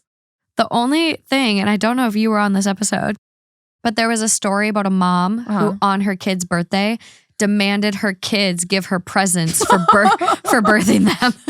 I don't think I was on that episode. A cute little text from a friend. Oh, yeah, no, that's completely if different. you force your kids to like, come on, it's their birthday, but like, yeah, it is a monumental moment. And it was my mom's first baby, so yeah, that's a big deal. My mom was like, that was so thoughtful. I never thought about it that way. And she shared it with us. And she was like, wow, like your Aunt Tracy is like so like thoughtful. Cause she also wished my sister a happy birthday too. That's cute. But yeah, it was really cute. No, it's adorable. So overall vote on this one is asshole. Top comment, you're the asshole and your family. This is out of control. That is an insane thing to agree to concerning people who weren't even born at the time. Yeah. Your children and husband did not consent to this.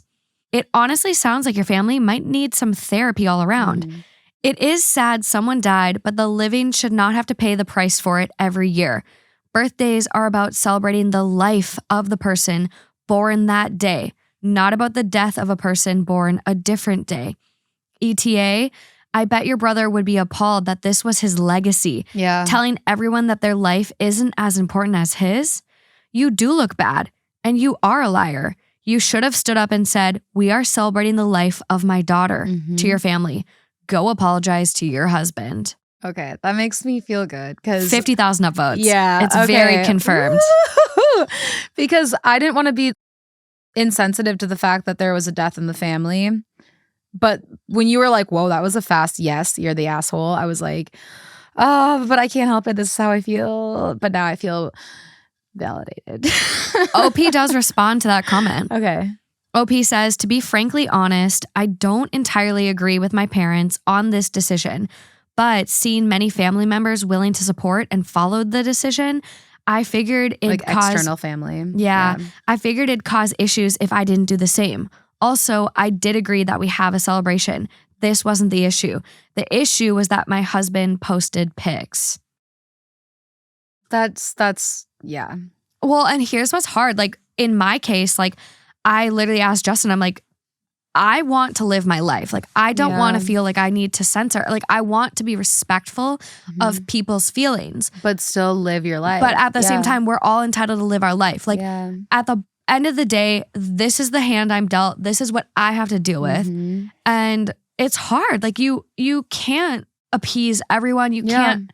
And it's so hard. It's so hard. So I get that she's like, well, it wasn't the problem we had the birthday, but like he posted pics. It's like, no, the problem was you had the birthday. That's what they're upset with. Yeah. The pics are a part of the aftermath of this whole thing. But like the bottom line is you had the birthday. Yeah. If you didn't want to have a birthday, you should have removed yourself and been over at your family's that day and said, hey, mom and dad, I'm going to hang out with you. Blah, blah, blah. Is not born into the family. He's having a birthday for our daughter. Yeah. Your family wouldn't be upset with you then. They wouldn't. Because they excused the husband from celebrating his birthday because he was not born into the family. So guess what? Yeah. There's your out. Go sit with your fucking family. Yeah. Don't celebrate your daughter's birthday. Or don't lie. Like that's the thing that really pisses me off is when people just like, no, like fucking grow up and don't lie. Like that's like the thing. No, you were Are you okay more with comfortable it, but with like me lying to you? Yeah. Like it's happening. Right. You're more comfortable with me lying? Yeah, so you feel better about lying to your entire family and celebrating a birthday rather than just being truthful to them and telling them what you like, what feels right to you and how you want to live your life. What is that? We got to stop trying to appease people, whether they're our family or our friends. Like as long as we're being respectful and kind, like we have to be more rational and think about like what life do we want to build for ourselves? Like create your own world and live in it. No one else is walking in your shoes but you. And so I think like this is kind of the hard part. And the thing too is like, sorry to cut you off, but before you continue, that's what I wanted to say is that the whole like everyone mourns differently. And so the fact that like somebody decided we're all going to mourn this one same way, how is that? That's taking away other people's mourning. Like everyone mourns differently. Yeah. Sorry, go on. No, I was just going to say like no one walks in your shoes. So it's like you also like we've come across this too where it's like, and this happens a lot. And I think there's kind of a mixed conversation about this where it's like, well, so-and-so was mean to me, but they weren't mean to you. But like still, you're my friend, so you should hate them too. Or on the flip side where it's like, well, you know, she was mean to you, but she's not mean to me. So like, I don't have a problem with her. And it's this hard conversation of like loyalty versus like, you're right. Like she wasn't mean to you. So like all you can do is walk your walk and take it at the face value. And it's this really hard conversation of like, do you remain loyal to people or do you keep on going, living your life and just doing your life because that situation had nothing to do with you. Truly nothing. I don't know if you've had this throughout your life, but I've had this multiple times where somebody's mentioned one of their friends. Oh, air quotes. I did that air quotes. I like it. Okay. And excited. They're not actually a friend. They're just kind of like a person who is around or something, like person who like is in the same exists. Yeah. Like setting as them, same like whatever. People will be like, oh yeah, she's a bitch to everyone, but she's nice to me. So it's cool. And I'm like, wait, so like, why do you want to be friends with that person? I've thought that since I was a kid. I've had so many people say in different versions, oh, she's mean to everyone or she's really hard to get along with, but she's really nice to me, so I'm friends with her.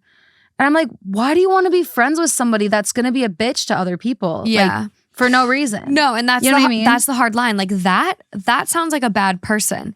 If it's a one-off and the person is really nice. Different. Yeah. If the person's really nice overall, but like, they just don't get along. And, it would be like different. The person is like really good to everyone else, but like, hey, she called me a bitch, Lauren. Like, I think you should hate her because she called me a bitch. Like, that's then different. It's like, well, that person is generally nice. Like maybe the issue is just truly you guys don't mesh. Right. And so it's hard. It's the fine line of like using your critical thinking in life and just dealing with the cards you have, trying to keep the peace, not create issues, and just living your life, doing what's best for you. Gliding down your road. Yeah. It's all you can do. It's like walking the line. Just Johnny Cash, walk the line. I'll walk the line. That's me. That's me every day. I'll walk the line. Well, I also think it's important too to like, with the relationships that you have, I think it's important to kind of actually understand them truly, because I think it's something that I've realized, and it's hurt me so many times, is that I will just put everyone in one category. These are all my friends. These are all my family. These are all my acquaintances. And everyone that's in my friends and my family and my acquaintances, I like expect them to like XYZ. But at the end of the day, like all of my friends are different like types and levels and degrees and ups and downs of friends, you know? Like I have a friend who I know that I can have a lot of fun with and we can like laugh and do like, and then I have a friend that I know that will be there for me if I'm really in like a hard situation. I can run to them and like there's different categories. Exactly. And I think it's really important too to like always look at everyone in your life and just know what your expectations are and not put them all at the same standard, so that you don't get hurt all the time. Do you know what I mean? Yeah. You can't uphold everyone to the same standard. Yeah.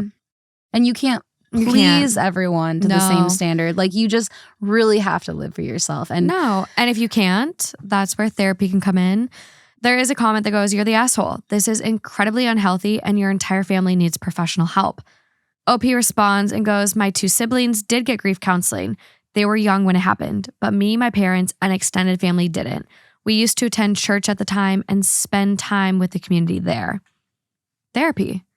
Like therapy. Everyone could benefit from therapy in this situation, in regular everyday life. And if there's dynamics where like you can't move past, therapy. Like you should be able to go forward in your life and live a happy, healthy life and not let the past detriment your future. And if it is, therapy. There's some trauma there you need to work through. Moving along. Okay, one last one to really, really just tailspin us. Are you ready for this? Yes. I've teased this story so many other times, and I think you are the perfect person to get it with. And the last story too? Mm-hmm. Okay.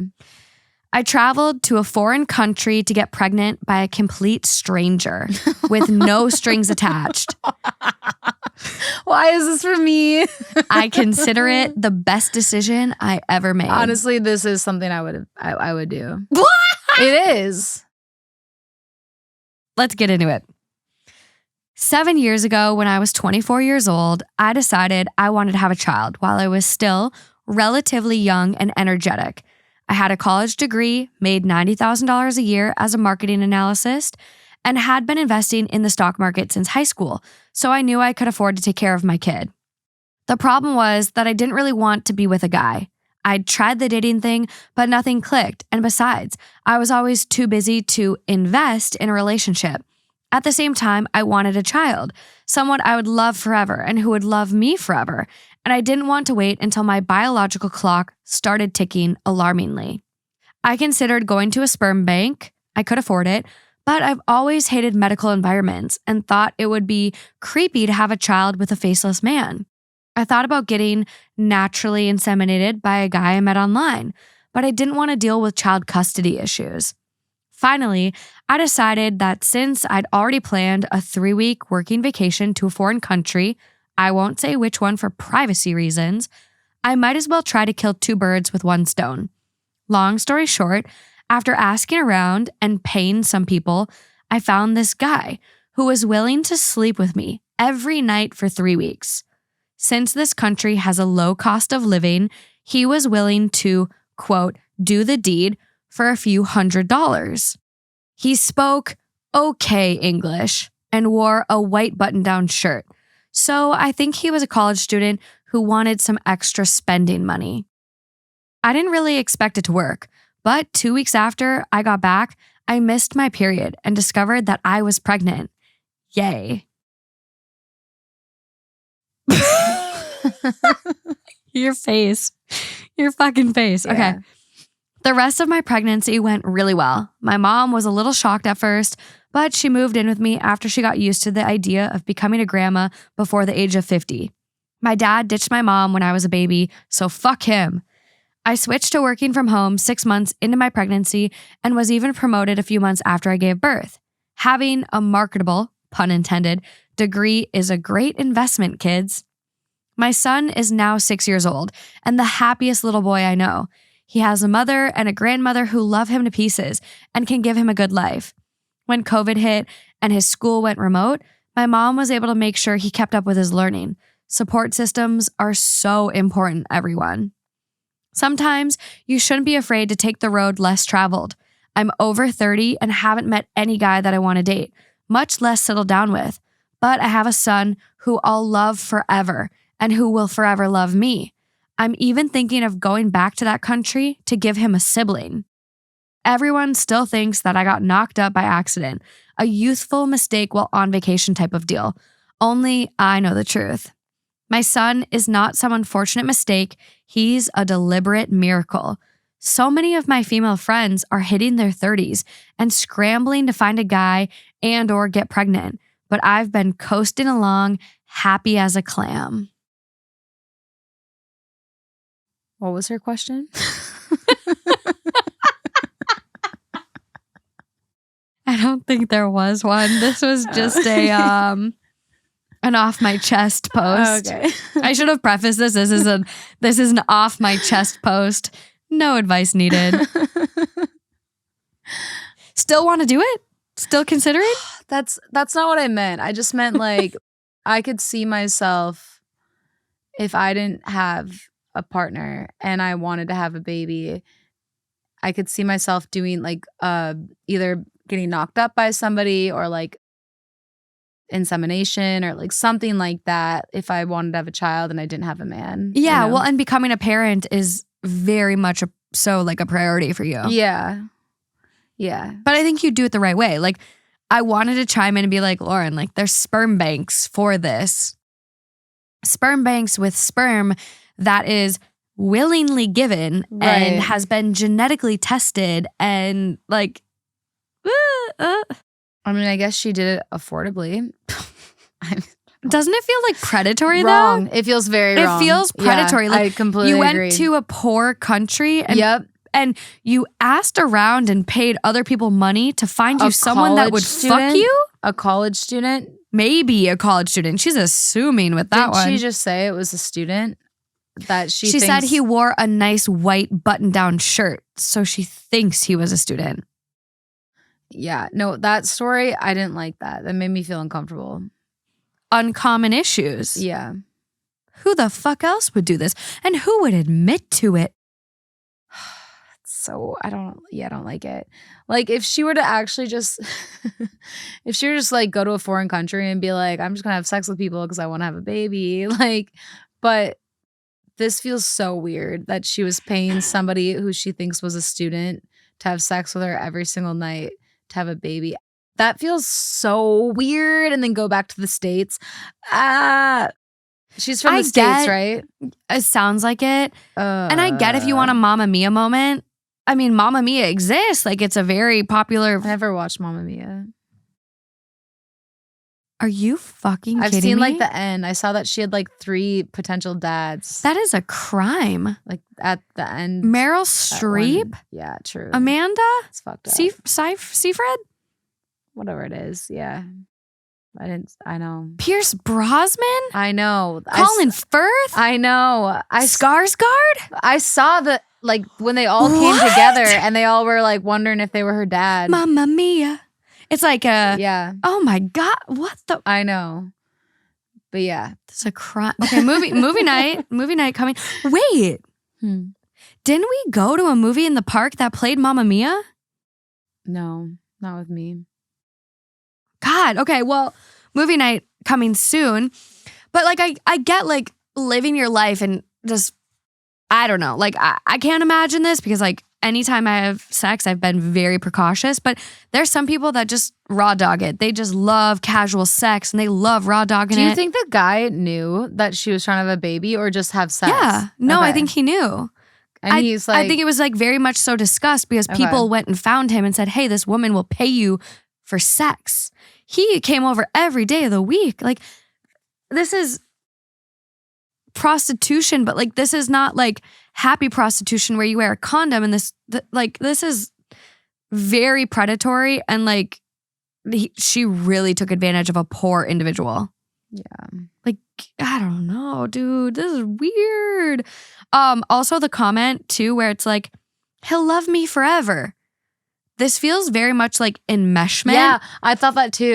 Like, when I heard that. You're raising your child to be your everything. Yeah, you're raising your child to be your partner. And I totally, when you read that part, I was like, alarm bells, alarm bells. And I get the mom is single, but your mom should also kind of have her own life and maybe like, you know, but some parents... they have different dynamics and their life is their children completely. Yeah. So I just found it very interesting. And I know multi-generational households are a thing, especially for a lot of cultures, but it's like, I'm sorry, your mom is living with you, taking care of your son. Like, it sounds like your mom is your partner and now you're raising your son to be another partner. Like, this is a weird dynamic we got going here. And then the comment at the end, I'm thinking about going back to the same country to give him a sibling. What, like... Yeah, it feels... So you're going to be a predatory sicko twice?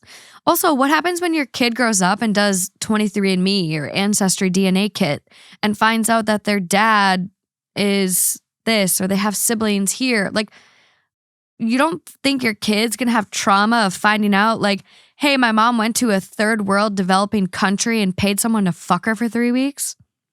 I don't know. It just feels weird. I don't even have a comment. No. There's some comments on the original post. A lot of people questioning, like, what the fuck is happening? Someone goes, having children just to have people that'll love you forever is very scary. Do you have hobbies? Friends? I have a friend who was adopted and she said her mom had the same reasoning. She didn't want to be in a relationship, but she wanted someone who would be obligated to love her. Shocker. Turns out she's a terrible mother and my friend barely has any contact with her now. Whoa. That's what OP said? These are comments on the post. Oh, got it. OP deleted their account. Okay, I was like, whoa. OP got terrible backlash and bounced. Yeah. Bounced.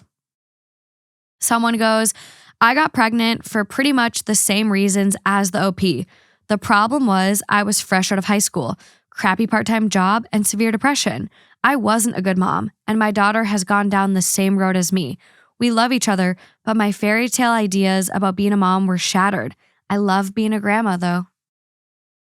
Damn. So I fully believe this is real. I think some people out there just take life into their own hands and do crazy, weird, inappropriate shit to get what they want. The thing is that like I do want to have children. I do. I've always wanted to. And I think that is something that is more like tangible.